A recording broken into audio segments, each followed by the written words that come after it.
I mean, the thing behind it all is that, as I've said about China now inspires me because it's clearly setting up a new kind of civilization. It's Yeah.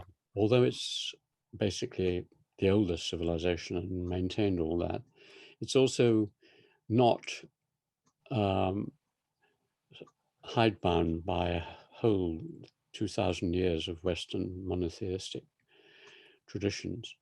And therefore, on many things, they can just start afresh as if they're inventing it. So they can take a huge leap, because what young people and others have got to do is to think well outside the solutions. I mean, if you listen to current politicians and so on, they're thinking about 2 minutes ahead, or Mm. maybe a year ahead, 2 years ahead.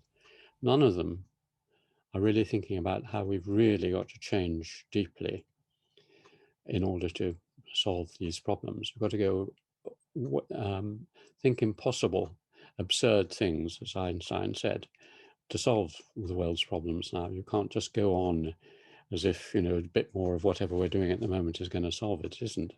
So we've got to start afresh and think new things. And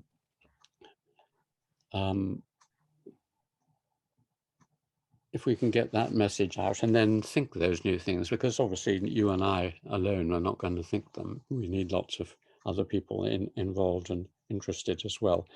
But coming back to the sort of structure of the planning, from October would be when we could think about that. But we have a couple of months. So if it's, do say if it's too much, I rather miss our discussions like today. Sunday mornings, 11 till 1, are set aside for the Macfarlane Zoom thing. And I just assume that that's going to continue now, because you give me too much things to think about. I need to have your thoughts now on all this stuff. I mean, it would be, I mean, in some ways this is, although one thought one had finished, of course, all one discovers are things that one had started thinking about and need. So some of the things I sent you and others.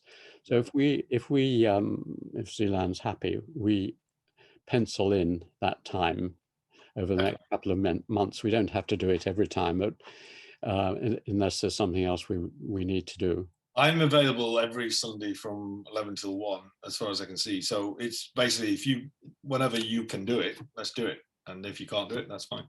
Because I think, like I say, I think you've got so much to say. I think you are giving now, I mean, you've got this deep background, which is really important, that nobody really is paying attention to. I mean, obviously there are people that know lots of things, but it's all getting distorted, and it's not being put together in a way that can be shown. Why do we need to know about modernity? Well, because we've now got a crisis, and the crisis is this. Do we understand this crisis? No, we don't. So here, and I think the history as well as the anthropology, together with the philosophy, it's if you like, setting the stage for then the politicians to stop thinking in terms of 2 minutes and to think in terms of 100 years and say, right, okay, this is where we're at. What it's about giving people options. And I think what you're doing is laying out the geography very straightforward. And it's like that student said, it is simple,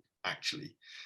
You can see where the options are for the East and where the options are for the West. And you can also see where the pinch points are going to be. I mean, one of the things that obviously is going to be a real issue is when you talk about politicians only thinking in the West for 2 minutes, that's part of the system. Exactly. And it's not the system in the East, because they can plan for 50 years because they're going to be there in 50 years. If I'm a politician, I've got 2 years and then I've got to start getting re-elected. And this time scale is so different. I mean, firstly, they think in always, whenever any Chinese, anyone, I mean, a village shopkeeper up to Chairman Xi, you ask them a question, they think in terms of 2,000 or 3,000 years, because they'll bring in an aphorism from Confucius or a Lao Tse or something, or the art of war or something, as a solution to the present. So they think in terms of thousands of years. And they also, as you say, the political system is one where you can, that's what really aggravates people in the West. Yeah. Xi Jinping can not only say something which if everyone in 1.4 billion people will do if they think it's reasonable, but he is not just thinking about himself. He's thinking about his position over in a 2,000-year legacy. And therefore, what he is laying down is something for his grandchildren and great-grandchildren.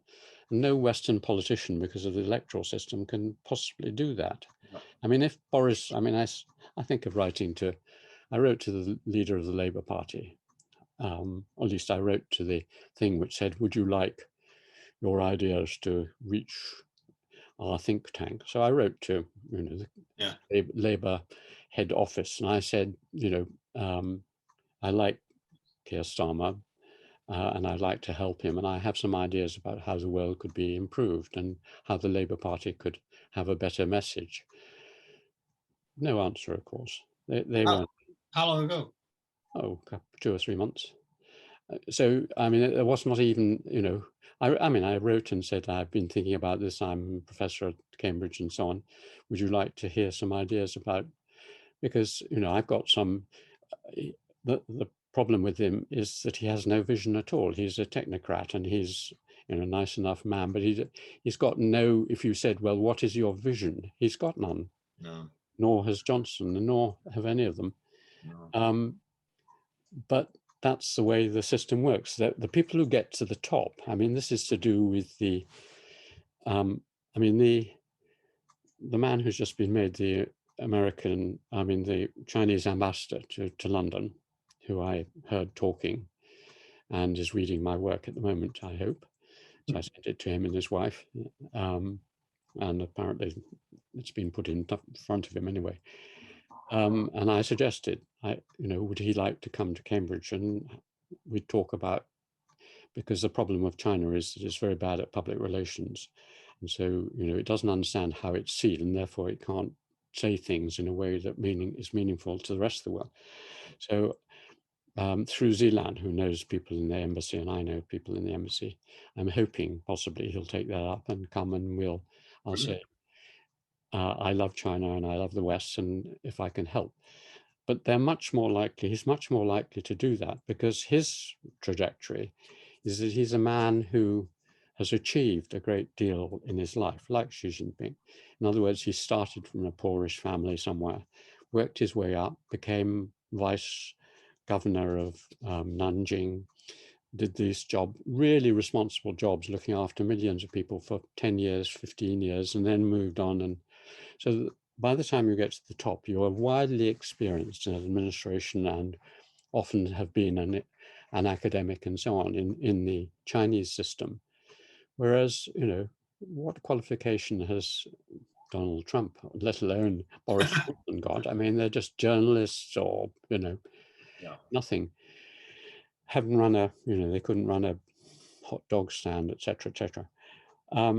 So there is scope in China, but not so much here. How about now we've decided on this lovely strategy of chatting each week, if we can, if Sarah can put up with it, that we just have we have half an hour. I have one thing that I wanted to fill in, one little part of the wall, which has been absorbing my thought recently. And this is about China and the simplicity of China. Yeah. Can I just talk about that for a few minutes? Please. Well, we've got half an hour. We've got at least 40 minutes. Well,